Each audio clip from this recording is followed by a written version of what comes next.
This is News 4 San Antonio Today, the only local news station with nonstop news. It's what we do. Good morning. Nonstop news starts right now. We are the only local TV station in town commercial free until the top of the hour. We have you covered this morning. You just heard from Jeannette, and she'll give us another look at weather in just a few minutes. Joy Bergen now with on-time traffic, the map behind you, and there's some problematic areas, yes? Yeah, we've seen quite a few problems. Our biggest one being this situation on the northwest side, a pedestrian who was hit and killed while trying to cross Bandera. Photojournalist David Mendoza has been following that. He joins us again live here from SA Specialties Sky 4. Good morning, David. Hey, good morning, Joy. That's correct. So we are at the 1800 block of Bandera. We've been here since just after 6 this morning. Cross streets Bandera and Broadview here on the northwest side. Reported MV PED, motor vehicle versus pedestrian. When we got on scene, they were performing life-saving measures on this person in the middle of Bandera Road. Since then, Bandera has been closed between Broadview and Sunshine just shortly after they pronounced this person deceased. So we've been listening to the scanner as well. It also sounds like police are possibly looking for another vehicle related to this accident. Of course, we're trying to confirm that with SAPD as we speak, but for the time being, Bandera is closed just inside of Loop 410 between Broadview and Sunshine. If I learn anything else, I'll let you know. Back to you. All right, David, thank you. We appreciate you. Another accident that we're following right now is on the northeast side. I-35 northbound before Loop 410. We are seeing some congestion behind that. A lane is blocked. And then downtown, the lower level of I-35 is closed right now, northbound between I-10 and I-37. That's the latest with your on-time traffic. Right now, a look at the top stories making headlines this morning. 2 men were shot and killed overnight outside the hookah lounge on the north side. The shooter is still on the loose. San Antonio Express News is reporting that Congressman Tony Gonzalez was having an affair with a former aide who died last September after setting herself on fire. That according to a former staffer who spoke to the newspaper. 9 skiers are still missing after an avalanche struck a mountain in Northern California. Rescue crews safely evacuated 6 skiers and their group. 2 more are hospitalized. And wild scene in Washington yesterday. Police arrested a man who allegedly charged the Capitol building with a loaded gun. He has been ID'd as an 18-year-old from the state of Georgia. Emma Allen at the live desk. We are following live pictures and breaking news coming out of the Olympics this morning. Norway's Johannes Klæbo just made Winter Olympic history. The 29-year-old cross-country skier just won his 10th Olympic gold medal at the Milan Cortina Games, setting up a new Winter Olympics record. He just took gold in the men's team sprint, marking his 5th gold medal in the 2026 Games alone. He also broke the Winter Games record earlier this week in the 4x7.5 kilometer relay. This milestone now makes Klæbo one of the most decorated Winter Olympians the game has ever seen. That's the latest from the live desk. Emma, thank you. Right now, the Bexar County Sheriff's Office needs your help finding 2 missing women. 20-year-old Elisa Gonzalez was last seen Sunday on the far northwest side on Miller's Crossing near Gom Road around 2 p.m. Deputies say she left without her cell phone and has a medical condition that requires assistance. This is 39-year-old Sarah Lewis. Deputies say she was last seen yesterday on Summerfest Drive around 3:30 p.m. She was wearing a tan shirt, blue jeans, and black shoes. Deputies say she left on foot after having an argument with someone. They say she later called her mom using a phone that did not belong to her. If you have any information on these 2 missing women's cases, call the Bexar County Sheriff's Office at 210-335-6000. Take a look at your screen if you can. San Antonio Crime Stoppers releasing some pictures, security pictures in a murder case that happened this month on the east side. So these 2 cars, police say 5 suspects got in and drove away from them. The car on the left is silver. The one on the right is blue. Now the case is this. John Pettis was shot and killed on February 8th along Rigsby Avenue.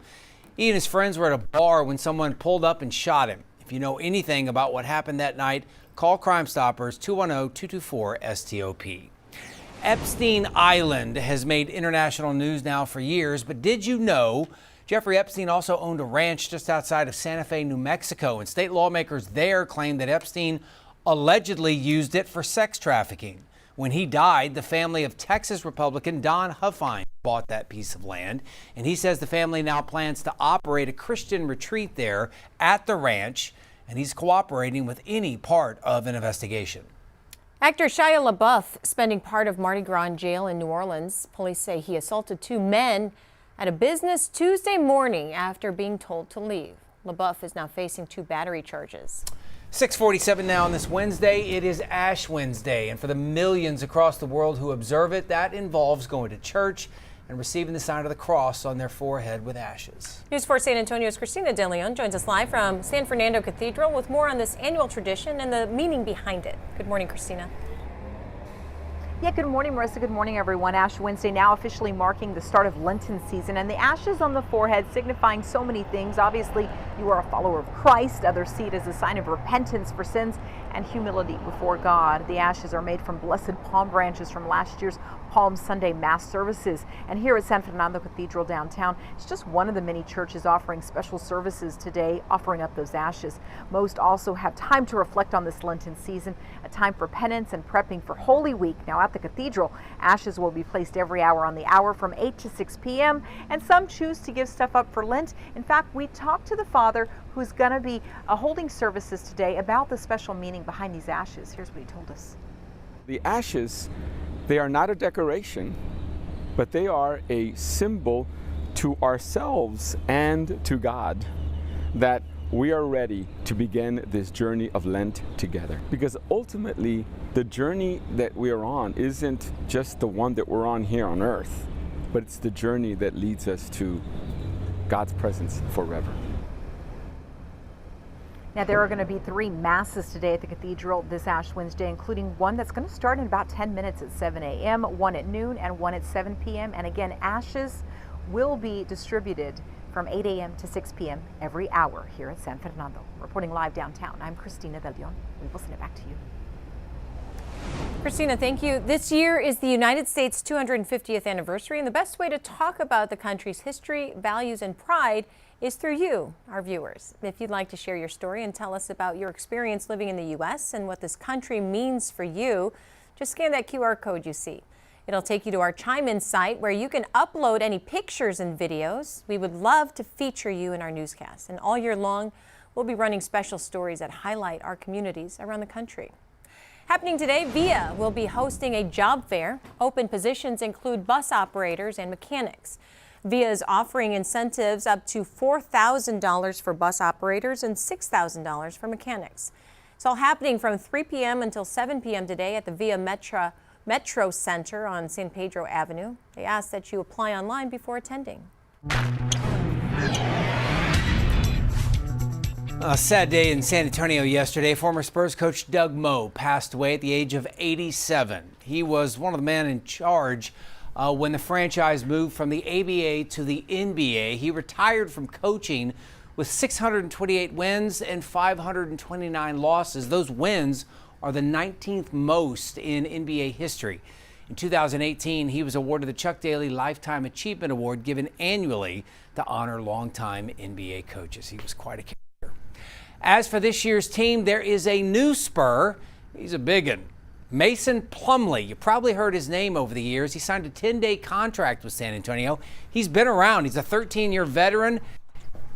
Probably not going to play much. Again, it's just a 10-day contract at this point. Let's see what he's got. He's here to back up, obviously, Wemby and Luke Cornett. He's 6'10", 245 pounds. He's a force inside. He's taken the roster spot opened up when the Spurs waived Jeremy Sohan.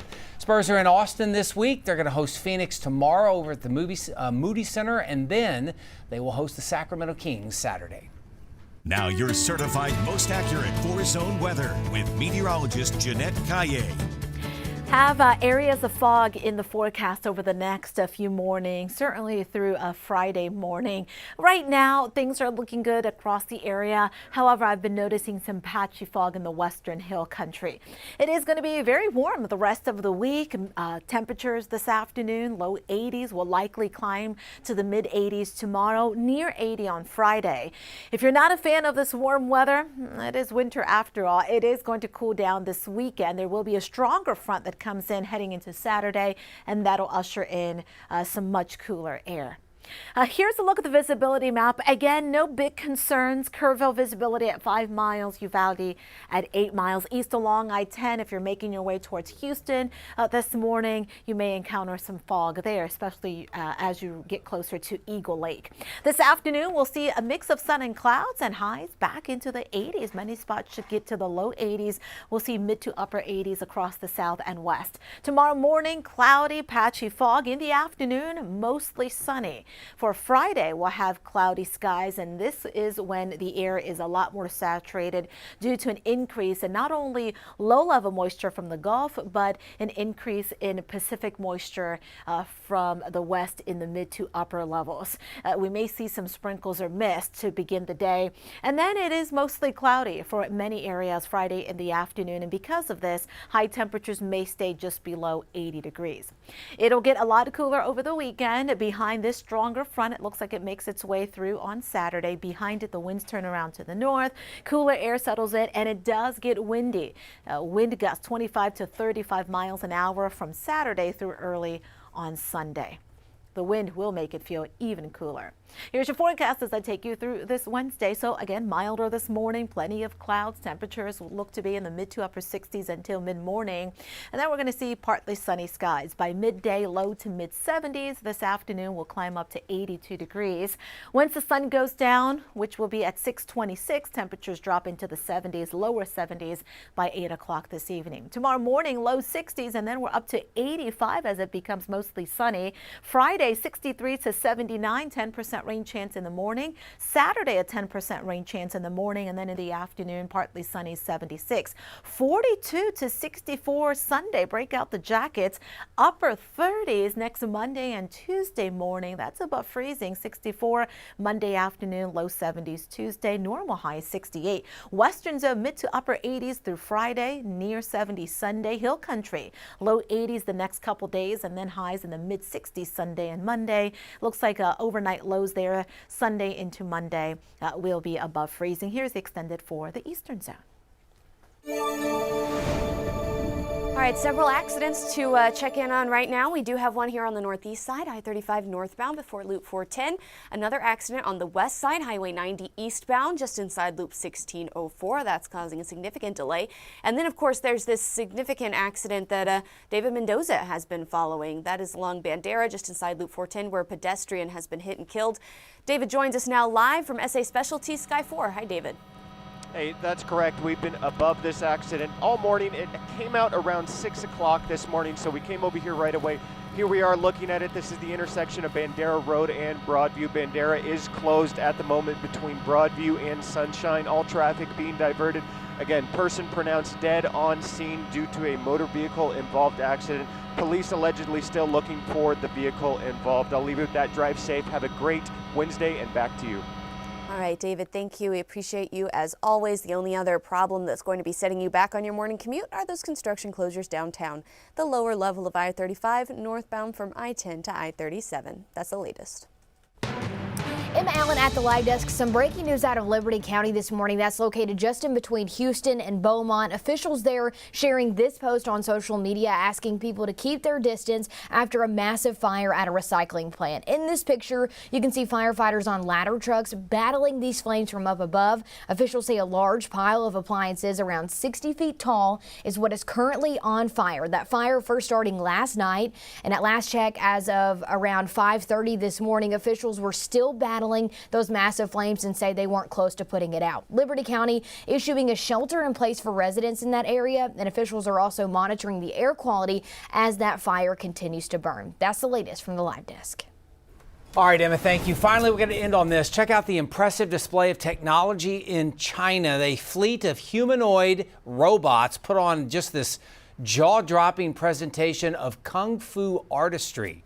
The show was part of China's Spring Festival Gala, which aired to millions Tuesday. The robots were also armed with swords and nunchucks. Nunchucks. I like a good nunchuck. I can do nunchucks. No. I'm going to bring them in. Do them. Okay. I'm really good. Who cares about the rest of the story? I mean, let's do that. Let's make a date tomorrow. We'll be here. I gotta find my nunchucks. Where do you hide them? You keep them somewhere? There's someplace in my house. Seriously, do you? I have them. I can do the nunchucks. They're good. All right. Tomorrow, you got to watch it.